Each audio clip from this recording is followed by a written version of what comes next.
Welcome to our Tamil channel என்றும் என்றென்றும். இன்னைக்கு நம்ம ஆலு பராட்டா, த ஃபேமஸ் ஆலு பராட்டா எப்படி பண்றது அப்படிங்கறத பார்ப்போம். உருளைக்கிழங்கு உள்ளுக்குள்ள ஸ்டஃப் பண்ணி பண்ற நார்த் இந்தியன் ஃபுட் இது.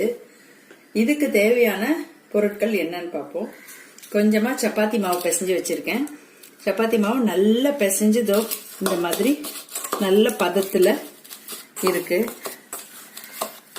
எதுவுமே இல்லை, உப்பு போட்டு தேவையான அளவு தண்ணி ஊற்றி 1 ஸ்பூன் எண்ணெய் விட்டு பிசைஞ்சு வச்சிருக்கிற சப்பாத்தி மாவு அண்ட் உருளைக்கிழங்கு வேக வச்சு பொடி பண்ணி வச்சிருக்கேன். வெங்காயம் இருக்கு, பச்சை மிளகாய், ஜீரக பொடியாவும் போட்டுக்கலாம், வெறும் ஜீரகமாவும் போட்டுக்கலாம், மிளகா பொடி, மஞ்சள் பொடி, கொஞ்சமா கரம் மசாலா பவுடர், தேவையான அளவுக்கு உப்பு, இதெல்லாம் எடுத்து வச்சிருக்கோம். இதை வச்சு எப்படி நம்ம இன்னைக்கு ஆலு பராட்டா பண்ணலான்னு பார்ப்போம். ஸ்டவ்ல ஒரு நார்மலான வாணலியை வச்சுக்கலாம். அடிகனமான பாத்திரம் வேணும் அந்த மாதிரி எல்லாம் எதுவும் கிடையாது. இதுக்கு வச்சு ஒரு 2-3 ஸ்பூன் எண்ணெயை விட்டு மெல்லிசா பொடியா நறுக்கி இருக்கிற வெங்காயத்தை போட்டு வதக்குவோம். வெங்காயத்துக்கு கூட பச்சை மிளகாய், ஆக்சுவலா முதல்ல பச்சை மிளகாய் போட்டு வதக்கினாலும் பெஸ்ட். அதனால நான் இப்போ நடுவில் போட்டு தனியா வதக்கிக்கிறேன்.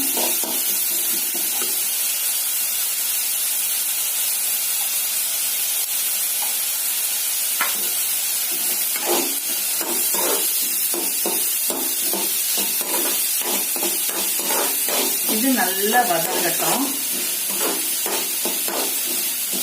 இதெல்லாம் நல்லா வதங்கி சாஃப்ட் ஆனாதான் நம்ம சப்பாத்திக்குள்ள அதை ஸ்டஃப் பண்ணும்போது, நம்ம இடும்போது சப்பாத்தி பிஞ்சிக்காம முழுசா ஆலு பராட்டா அழகா வரும் பார்க்கறதுக்கு.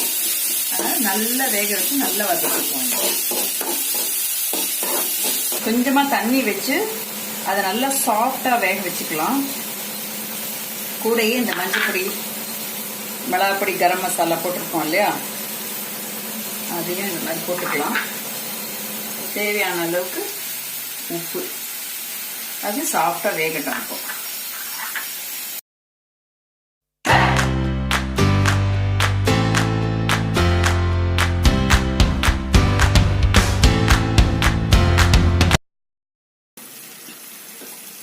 இப்போ இது நல்லா சாஃப்டா வெந்துட்டு இருக்கு.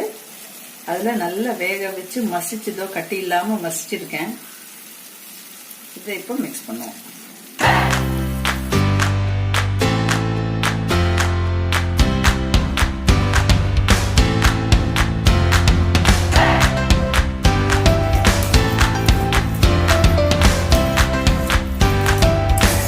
வேக வச்ச உருளைக்கிழங்கு, மசிச்ச உருளைக்கிழங்கு அதோட மிக்ஸ் பண்ணிருக்கோம். முடிஞ்ச வரைக்கும் கட்டி இல்லாம சாஃப்டா பண்ணிருக்கேன். இந்த வெந்த வெங்காயம், பச்சை மிளகா கூட நல்லா சாஃப்டா இருக்கு. இப்ப அதிக தண்ணி இல்லாம ட்ரையா இருக்கிறதுக்காக கொஞ்ச நேரம் ஸ்டவ்ல வைக்கிறோம். அப்ப நம்ம சப்பாத்திக்குள்ள ஸ்டஃப் பண்ணி இடும்போது இதோட ஈரத்தினால அது ஊறிக்காது. அதனால நல்ல ட்ரை ஆற வரைக்கும் இப்போ ஒரு சொட்டு எண்ணெய் விட்டுருக்கேன்.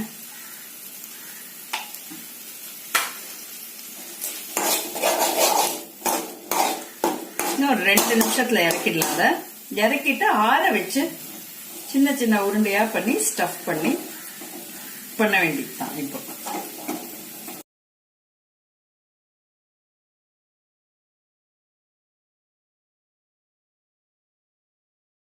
ஸ்டஃபிங் ரெடியா இருக்கு. இப்போ இதை நல்லா ஆற வச்சு ஆலு பராட்டா செய்ய ஆரம்பிப்போம். நம்ம ஸ்டஃபிங்கை இப்ப ஆற வச்சிருக்கேன். அதுக்கு நடுவுல இங்க சப்பாத்தி மாவை உருண்டை போட்டுக்கலாம்.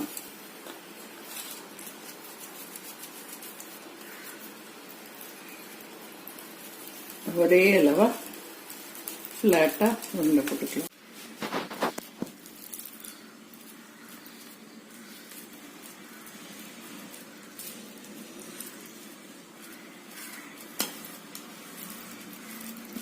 இந்த ஸ்டஃபிங் ட்ரை ஆயிடுது, கை பொறுக்கிற சூடு அளவுக்கு ஆயிடுது, ஆறி போச்சு. இப்போ நமக்கு தேவையான ஸ்டஃபிங்கை உருண்டையா உருட்டி ரெடி பண்ணி வச்சுக்கலாம்.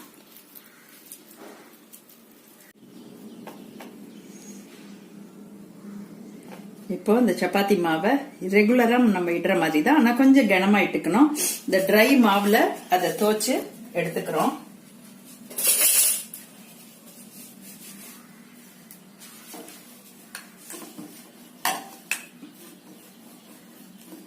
லைட்டா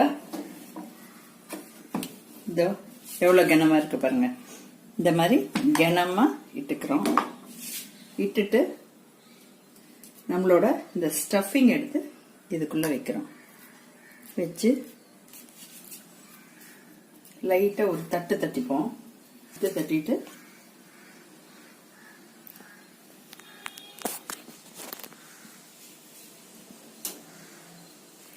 இது எல்லாத்தையும் நல்லா கொசுவுற மாதிரி எடுத்துட்டு வருவோம். எடுத்துட்டு வந்து நல்லா சீல் பண்ணிடுவோம் அந்த இடத்த. ஸோ எக்ஸஸ் மாவு இருந்ததுனாலும் அதை அப்படி தட்டி விட்டுட்டா போதும். இப்போ பொறுமையா பண்ணுவோம்.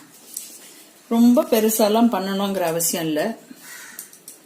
அழகா அதோ ப்ரெஷரே இல்லாம மெலிசா பண்ணா அது பிஞ்சுக்காது.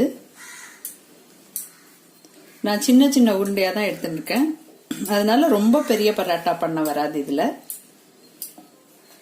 இது நார்மல் பராட்டா சைஸ் வந்துருச்சா. நம்ம ப்ரெஷர் போட்டா வெளியில அப்படியே பிதுக்கின்னு வந்துடும். நான் அப்படியே வெறுன்னு அதை ரோல் பண்றேன், அவ்வளவுதான். இப்ப தவா வச்சிருக்கேன் அடுப்புல. தவா நல்லா ஹாட்டா இருக்கணும்.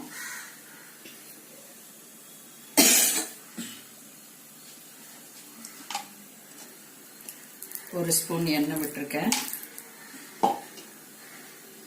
கொஞ்சம் ஹாட்டா இருந்தா நல்லா இருக்கும். இப்ப இதை எடுத்துட்டேன் பாருங்க, கிளியரா இருக்கு. தவாவும் ரெடியா இருக்கு. இதெல்லாம் போடுறேன். பர்ஃபெக்டா பியாத ஆலு பரோட்டா வந்துருச்சா வீட்லயே.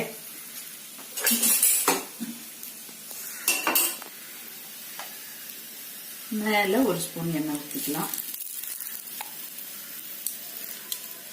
வேணுங்கிறவ நெய்யில கூட இத பண்ணினா இன்னும் நல்ல டேஸ்டியா இருக்கும்.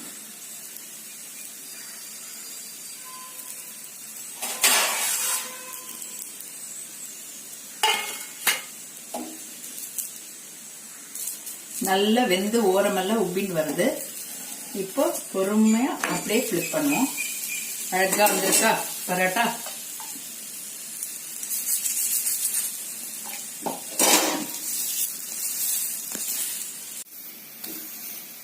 நல்ல உப்பி வருது பாத்தீங்களா. இப்போ நல்ல உப்பி வருது அப்படின்னா உள்ள இருக்கிறதெல்லாம் நல்லா வெந்திருக்கு.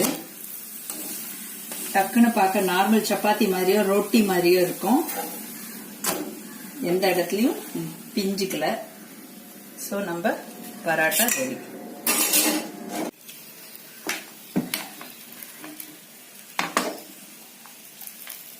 ஸ்டஃபிங் பண்றதுக்கு முன்னாடி ஒரு சொட்டு எண்ணெய் ஊத்திந்தா இன்னும் கூட டேஸ்டா இருக்கும்.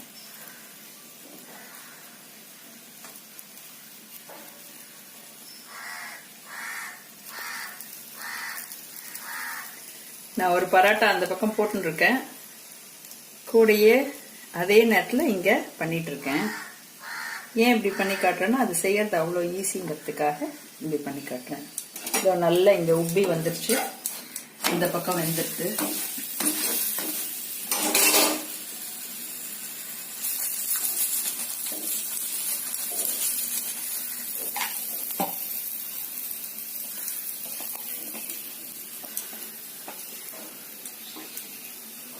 அவ்வளவுதான்.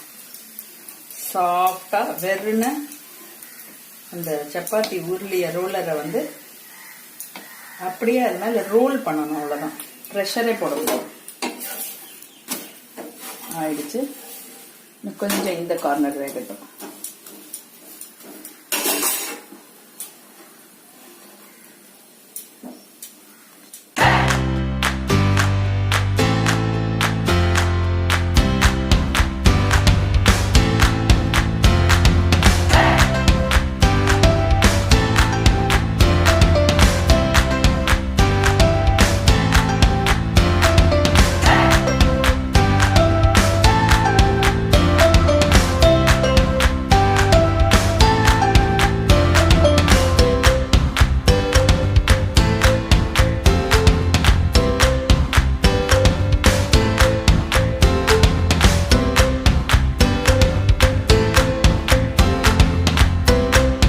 இந்த வீடியோ உங்களுக்கு பிடிச்சிருந்ததுன்னா லைக் பண்ணுங்க, சப்ஸ்கிரைப் பண்ணுங்க.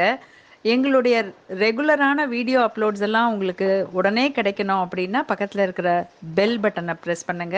அந்த பெல் பட்டனை ப்ரெஸ் பண்ணுறதுனால உங்களுக்கு நோட்டிஃபிகேஷன் வரும். எங்களோட வீடியோக்களை நீங்கள் உடனே பார்க்கலாம். தேங்க்யூ.